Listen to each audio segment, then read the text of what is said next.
what to do with all of the pumpkins and gourds now that Halloween is in the rearview mirror and Thanksgiving, well, it's next week, and before too long we're going to be putting up our Christmas decorations. And I, for one, don't like to mix the two. But how can we dispose of our pumpkins in a way where they just don't all end up in the landfill and they might actually improve our soil? And, well, let's just talk about some clever ways to dispose of these big old pumpkins and gourds. Okay, well, this is a big old mound of pumpkins. Some of them belong to my neighbors across the street, but a lot of them belong to me and some of my other neighbors who have contributed to this big pile. Why? Because a company called Fertile Grounds in Oklahoma City is going to come and they're going to pick them up and they're going to compost them. It's a wonderful service. Now, obviously, if anybody drives by and they want to take a few to feed to their chickens or even to make a pie out of, well, they can do that. But here's what I'm going to do with some of mine in addition to contributing to that big old pile of pumpkins. So follow me. Okay, so these guys are already finished. I think I told you that I pulled out all of the spent annuals and anything else that was growing in these urns, and I wanted to replace them with some different evergreens that'll look good all through the winter, and so I did. And I actually used something that I already have. I shopped my own garden. I had 2 of these boxwood balls just in terracotta pots, and I put them into these urns, and in short order I'll be planting some pansies around the perimeter. But here's the technique that I use that uses up at least some of the small pumpkins and gourds. And that is, I'm using them as a soil alternative to take up volume, but also to break down and contribute to the quality of the soil. So, any pumpkin will do, but those that are already starting to rot work really, really well. If they're not starting to rot, then what you want to do is just get a shovel and kind of hack into them a little bit so that those microbes and enzymes and, well, insects can start gnawing on them to help them decompose. Now, see all these seeds here? That's going to be the only problem that I have, because some of them are going to germinate, but they'll be very, very easy to pull out. So I'm just squishing those at the bottom, to the bottom, where they will break down. And I'm taking out this little hand-grown topiary. This was a 1-gallon Green Mountain boxwood that I transformed into a topiary. And now I'm going to put it in here. I'm loosening up the root ball, squishing down that pumpkin even more. This is especially valuable if you're using a great big pot and you're planting something like a larger boxwood in there. You just plop one of those big pumpkins down at the bottom and think how much volume of new soil that you're saving. So it's not only an earth-friendly option, but it's also a budgetary consideration too. So now I'm going to go and I'm going to get some soil to put in here around the edge. I'll be right back. I kept enough pumpkins to greet my guests for Thanksgiving, but all the ones that were in the flower beds, in the window box, by the door to nowhere, well, all of those went across the street. And here's another tip that's in my book, and that is sometimes it is valuable to be intentionally inefficient. And what do I mean by that? As I was taking all of these pumpkins, I wouldn't try to carry as many at a time as I possibly could, so I had to make fewer trips. I actually would just take maybe one at a time, and I made multiple trips. Now, why would I want to be that inefficient? Well, because I got in 5,000 steps just going back and forth across the street, and I didn't carry anything that was too heavy for me, and I got it done in very short order. So look there. All good things. I've left enough room around the edges so I can plant some pansies in there. Now this one matches this one. This one needs to stand up and fly right a little bit more. And the nice thing is that these pumpkins will break down over time. Now I read that it will take, once your ground freezes, they're not going to break down as quickly. But as warm as it's been here and as warm as our Oklahoma winters are, I don't think that's going to be a problem.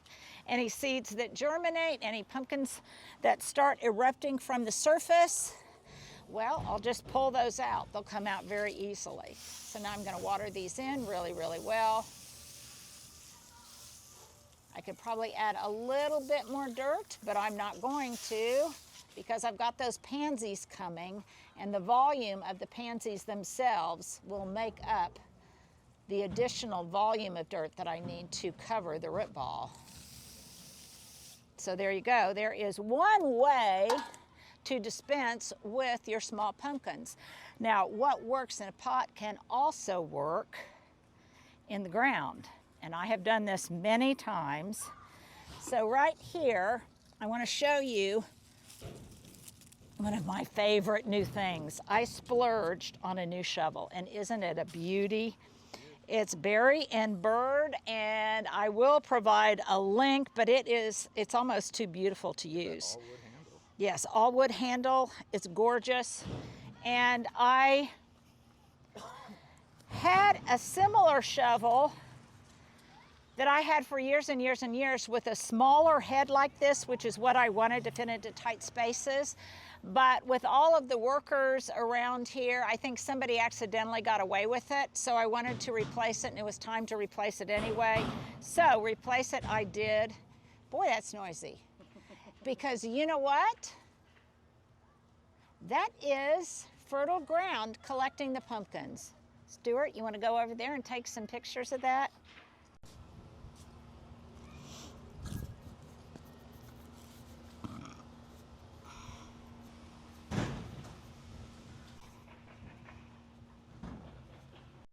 Well, if you haven't taken a look at my new book yet, I encourage you to do that. I really think it's fun, of all sorts of tips.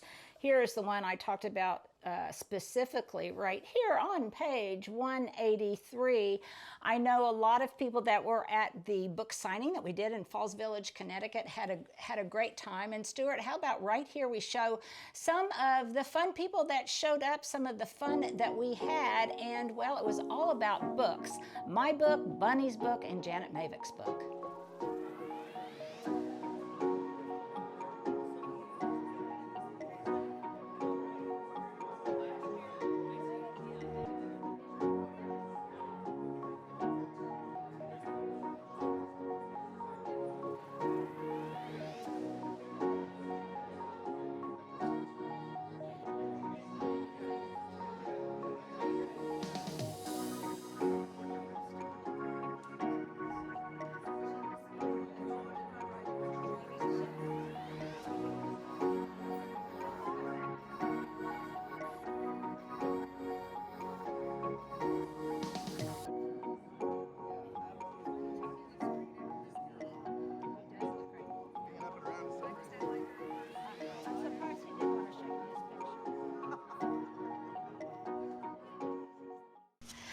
Okay, will it? And they will come. And I've got Michael and Aiden here with Fertile Ground, and they are going to take away, magically, make all of these pumpkins disappear, but they are going to go someplace, well, to a better life. Can you explain what happens to them once you load them all into your truck? So actually, yeah, we're going to take them back to our warehouse facility over on Shields near the Omni Hotel. Okay.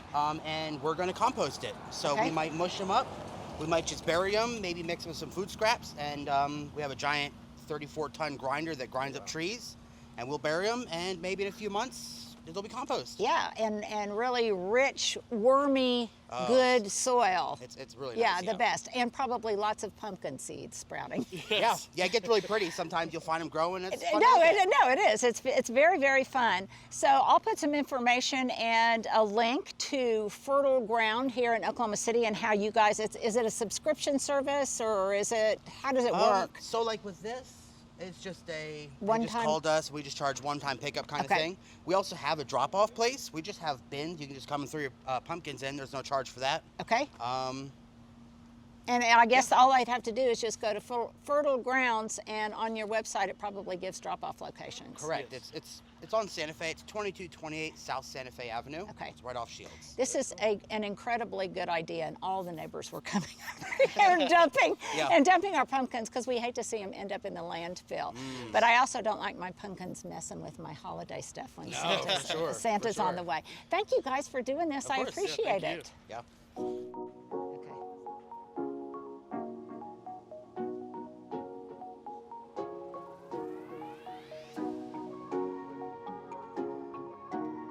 Okay.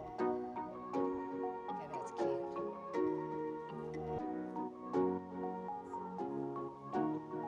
Run away, pumpkin!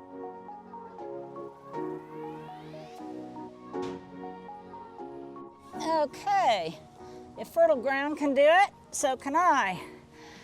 If they can bury their pumpkins in a big compost pile, you can bury them in your own, really just your flower beds, and let them compost in place.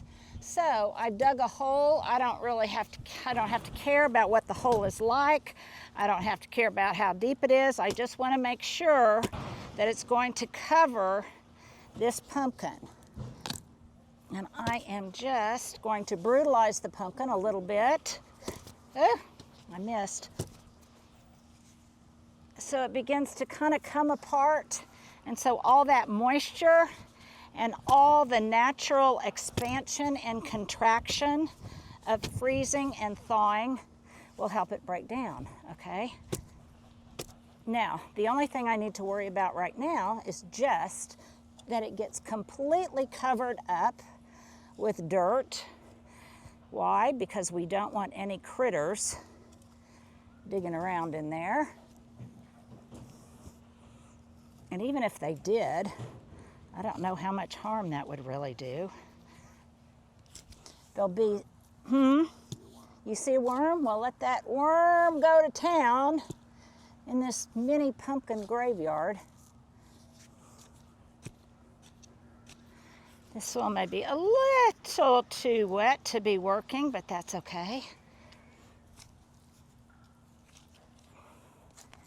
And there'll be something of a mound here because, again, it's going to settle in time, and that's okay. So I don't need to worry about making this flush. I don't have to worry about it at all. Now, another thing, another way, in addition to fertile grounds, putting them in a pot and putting them in the ground, is I will probably take some of them, because in the back, in case I have Thanksgiving in the backyard, I want all those pumpkins to remain till after Thanksgiving. So those that remain that aren't too big, I'll probably chuck them into the weedy parts of the alley, because why not? They will break down, they'll improve the quality of soil, and maybe even some critters can snack on those seeds. So there you go. There are a couple of ways, 3 actually, that you can dispose of your pumpkins when you're done with them and ready to move on to mistletoe and Christmas carols.